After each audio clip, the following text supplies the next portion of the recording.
សូមជម្រាបសួរលោកគ្រូអ្នកគ្រូទាំងអស់គ្នាខ្ញុំបាទឈ្មោះសាក់សុគីជាបុគ្គលិកកម្មវិធីអំណាចរបស់អង្គការរោមធូរិតនៅក្នុងមេរៀននេះយើងនឹងរៀនអំពីលំនាំបង្រៀនសកម្មភាពទី7គឺការសរសេរគឺជាវិធីសំយោគជាមួយការអានព្រោះវាត្រូវយល់ដឹងពីសូរភ្ជាប់ទៅនឹងតួអក្សរ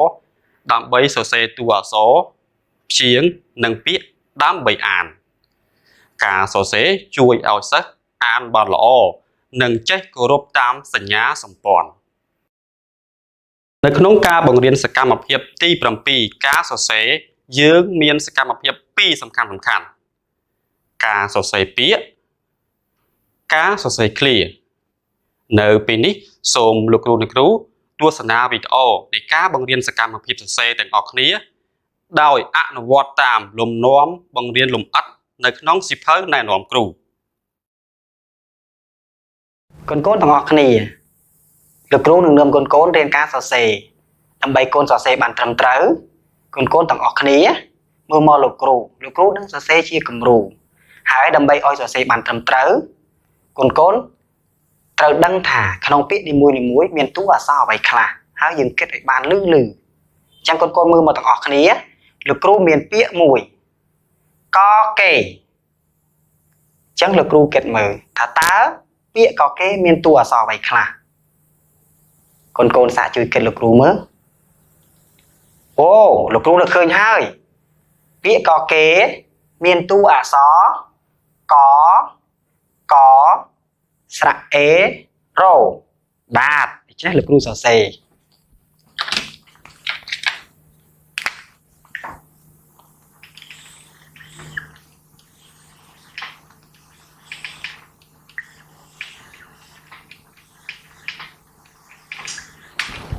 បាទណែកូនឃើញទាំងអស់គ្នាអញ្ចឹងជាបន្តទៀតលោកគ្រូសូមឲ្យកូនបានចូលរួម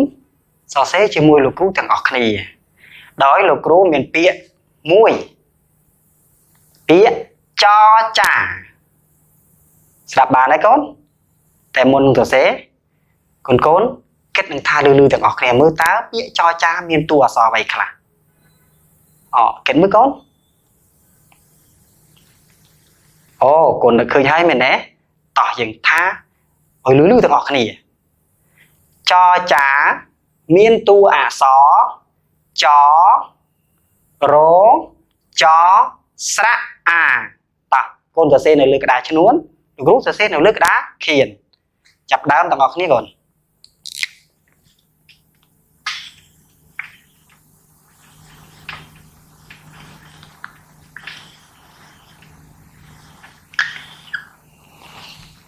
បានឥឡូវតោះកូនទាំងអស់គ្នាលើកមើលអស់គ្នាលោកគ្រូមើលផងកូនឥឡូវកូនសរសេរហើយកូនមើលមកលោកគ្រូដូចគ្នាដែរទេកូន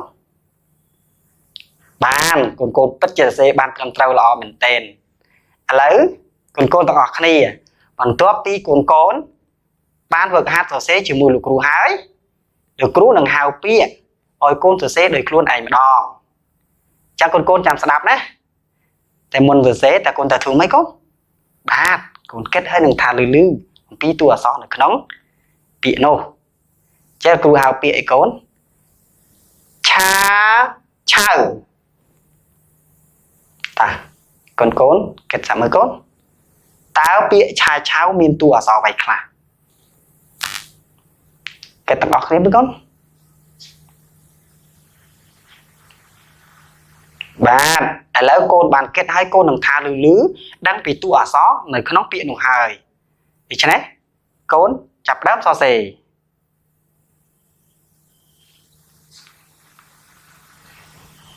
អូកូនបានសរសេររួចហើយកូនអញ្ចឹងកូនលើទាំងអស់គ្នាហើយកូនចាំធ្វើការផ្ទៀងផ្ទាត់ជាមួយលោកគ្រូថាតើការសរសេររបស់កូននិងរបស់លោកគ្រូនៅលើក្តារខៀនហ្នឹងវាដូចគ្នាឬក៏យ៉ាងណាដែរ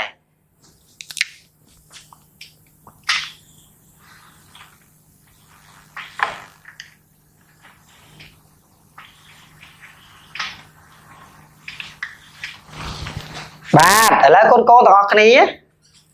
មើលទៀងទាត់ជាមួយរបស់កូនមកបើសិនតែកូនអត់ទាន់បានត្រឹមត្រូវទេកូនអាចកែតម្រូវទៅតាមពាក្យដែលលោកគ្រូសរសេរនៅលើក្តារខៀន តើអ្នកកូនឥឡូវលោកគ្រូមានពាក្យមួយទៀតដើម្បីឲ្យកូនសរសេរចាំស្ដាប់ណាកោះកបាទកូនទាំងអស់គ្នាគិតមើលតើកោះកមានតួអក្សរអ្វីខ្លះហើយកូនគិតណាកូនគិតសិនដើម្បីកូនសរសេរបានត្រឹមត្រូវទើបតែកូនគិតសិនតែពីកូនគិតហើយកូនថាលឺមកកូនកូនឃើញគិតឃើញហើយមែនទេកូនអូឃើញហើយតើកូនថាទាំងអស់គ្នាមើលតើកកមានតួអក្សរអ្វីខ្លះបាទឥឡូវកូនបានថាបានត្រឹមត្រូវហើយឥឡូវតើកូនទាំងអស់គ្នាសរសេរនៅលើក្តារឈ្នួន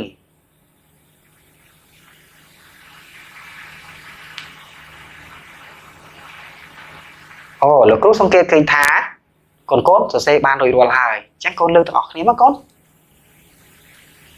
អូល្អមែនទែនអញ្ចឹងដើម្បីធានាថាកូនបានត្រឹមត្រូវកូនមើលមកលោកគ្រូទាំងអស់គ្នាកូនមើលមកកូន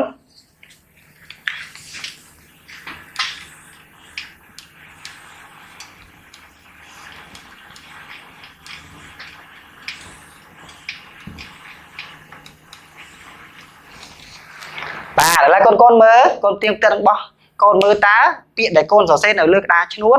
ហើយនៅលើក្តារខៀនដែលលោកគ្រូសរសេរបង្ហាញកូននេះដូចគ្នាដែរឬទេបើកូនមានខុសកន្លែងណាកូនអាចកែតម្រូវទៅតាមពាក្យដែលលោកគ្រូសរសេរនៅលើក្តារខៀននេះបាទកូនថាបានត្រឹមត្រូវហើយអញ្ចឹងលោកគ្រូមានពាក្យមួយទៀតកូនទាំងអស់គ្នាចាំស្ដាប់ណាកែខៃតែកូនកុំទាន់សរសេរណាគឺកូនត្រូវគិតសិនបាទហើយកូនគិតសិនថាតើពាក្យកែខៃមានតួអក្សរអ្វីខ្លះកូនគិតមើលកូននឹកឃើញហើយនៅអូកូនគិតឃើញហើយតើកូនថាតួអក្សរនៅក្នុងពាក្យនឹងទាំងអស់គ្នាមើលតើយើងមានតួអក្សរអ្វីខ្លះបាទពិតជាល្អមែនឥឡូវកូនបានដឹងហើយថាពាក្យកែខៃមានតួអក្សរអ្វីខ្លះតើកូនចាប់ផ្ដើមសរសេរ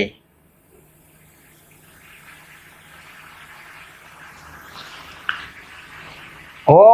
កូនពិតជាសរសេររួចហើយតើកូនលើកទាំងអស់គ្នាមើលឲ្យលោកគ្រូមើលកូនអូកូនពិតជាឆ្លាតមែនអញ្ចឹងតើកូនមើលមកក្តារខៀនដើម្បីធ្វើការផ្ទៀងផ្ទាត់ជាមួយពាក្យដែលកូនសរសេរនៅលើក្តារឈ្នួន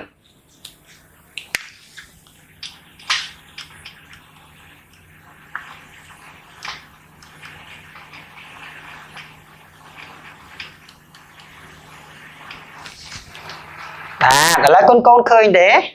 ហើយកូនសាកមើលផ្ទៀងផ្ទាត់ពាក្យដែលលោកគ្រូសរសេរនៅលើក្តារខៀនហើយនឹងពាក្យដែលលោកគ្រូដែលបានប្រាប់កូនមិញហើយជាពិសេសគឺពាក្យដែលកូនសរសេរនៅលើក្តារឈ្នួនដូចគ្នាដែរឬទេព្រោះមានកន្លែងណាដែលថាមិនដូចហើយមិនទាន់ត្រឹមត្រូវកូនអាចកែតម្រូវបានណាកូនអូកូនថាត្រឹមត្រូវហើយអរគុណច្រើនកូនអញ្ចឹងកូនលោកទាំងអស់គ្នាពីនេះកូនទាញសៀវភៅសរសេររបស់កូនមកលោកគ្រូនឹងហៅឃ្លាឲ្យកូនសរសេរដាក់នៅក្នុងសៀវភៅសរសេររបស់កូនហើយកូនកំភៃណាលោកគ្រូហៅឃ្លាហ្នឹងឲ្យកូនសរសេរគឺលោកគ្រូហៅចំនួន3ដងហើយលោកគ្រូហៅយឺតទេតើណាកូនតាកូនបើកសៀវភៅរបស់កូនមកហើយកូនត្រៀមសរសេរណាលោកគ្រូនឹងហៅពិតជាល្អមែនហើយកូនត្រៀមលោកគ្រូហៅហើយយើងត្រៀមណា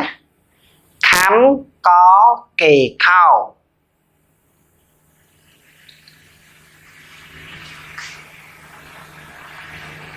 ម្ដងទៀតខំកកេខោ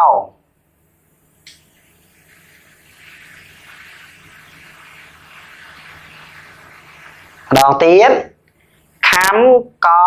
កេខោ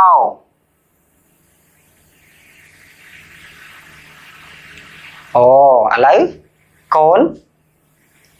ឃើញថាកូនយកចិត្តទុកដាក់ក្នុងការសរសេរហើយកូនសរសេររួចហើយដូច្នេះដើម្បីកូនប្រកាសថាកូនសរសេរបានត្រឹមត្រូវកូនមើលមកលើក្តារខៀនលោកគ្រូនឹងសរសេរឃ្លានោះឲ្យកូនឃើញទាំងអស់គ្នាដើម្បីធ្វើការផ្ទៀងផ្ទាត់អញ្ចឹងកូនមើលម្លេះទាំងអស់គ្នា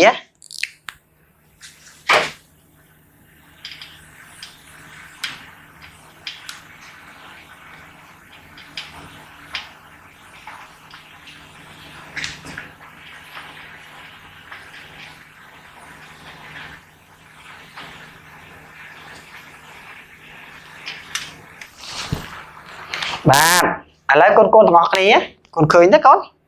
ឥឡូវកូនសាកទៀងទាត់ clear ដែលកូនសរសេរនៅលើសៀវភៅសរសេររបស់កូនហើយនឹង clear ដែលលោកគ្រូសរសេរនៅលើក្តារខៀនដូចគ្នាដែរទេបើមិនដូចទេសូមកូនអាចកែតម្រូវចំណុចណាដែលកូនគិតថាមិនទាន់ត្រឹមត្រូវតើណាកូនបាទអរគុណច្រើនកូនឥឡូវឃើញថាកូនបានទៀងទាត់រួចហើយពាក្យទាំងអស់នេះហើយនឹង clear ដែលបានលោកគ្រូសរសេរបង្ហាញមិញអញ្ចឹងឃើញថាកូនមានការសរសេរបានល្អលោកគ្រូអរគុណច្រើន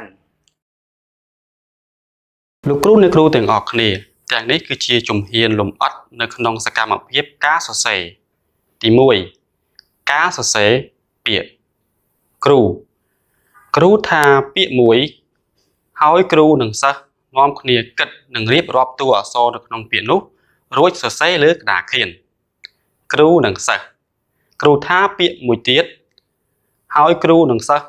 គិតនឹងថាលើពីតួអក្សរក្នុងពាក្យនោះរួចគ្រូសរសេរលើក្តារខៀនសិស្សសរសេរលើក្តារឈ្នួតដំណាលគ្នាសិស្សគ្រូហៅពាក្យម្ដងមួយឲ្យសិស្សសរសេរសិស្សរាប់តួអក្សរបណ្ដើរសរសេរលើក្តារឈ្នួនបណ្ដើរឯគ្រូសរសេរលើក្តារខៀន2ការសរសេរ clear គ្រូហៅ clear យឺតចំនួន3ដងឲ្យសិស្សសរសេរសិស្សសរសេរ clear ចូលក្នុងសៀវភៅសរសេររបស់ខ្លួន